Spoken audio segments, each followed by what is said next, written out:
अस्सलामुअलैकुम सामीन। 16 मुहर्रमुल हराम है, 15 अगस्त है। सोशल इंडिया न्यूज़ में आपका खैर मकदम है। ख़बर का उन्वान है, कर्नाटक की ईदगाह से बेदखल होते मुसलमान। ये ख़बर ध्यान से सुनिए।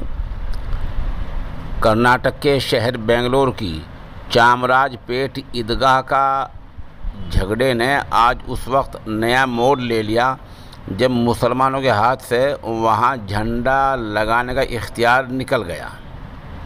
बतला दें कि ईदगाह की अंजुमन हमेशा ही वहां तिरंगा लहराती आई है, लेकिन कुछ दिन पहले ही वज़ीर महसूलात आर अशोक ने ये बयान दिया था कि अब ईदगाह मुस्लिम समाज की मिल्कियत नहीं है बल्कि सरकारी मिल्कियत है।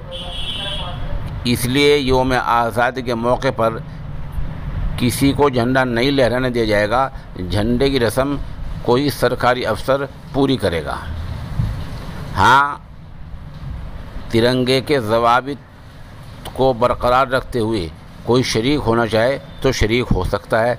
ऐसा ऐलान रियासती वज़ीर ने किया था और साफ कहा था कि किसी इदारे या अंजुमन को कौमी परचम लहराने नहीं दिया जाएगा।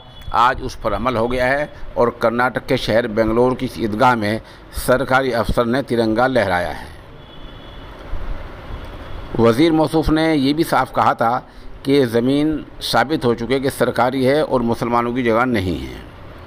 आपको पता ही है कि अदालत ने कर्नाटक वक्फ बोर्ड को कई महीने इस बात के लिए दिए थे कि वो दस्तावेज़ात पेश करे, लेकिन वक्फ बोर्ड के नाहल अफसरों ने कर्नाटक ईदगाह की कोई भी मुस्तनद दस्तावेज़ात कोर्ट में नहीं पेश की और इस तरह वक्फ बोर्ड ने सारा खेल बिगाड़ दिया है।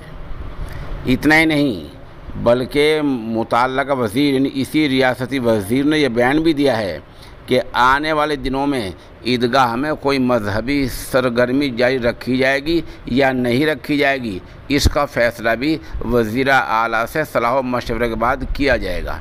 इससे आप अंदाज़ा लगा सकते हैं कि मुसलमानों के हाथ से ये ईदगाह किस तरह निकलती जा रही है।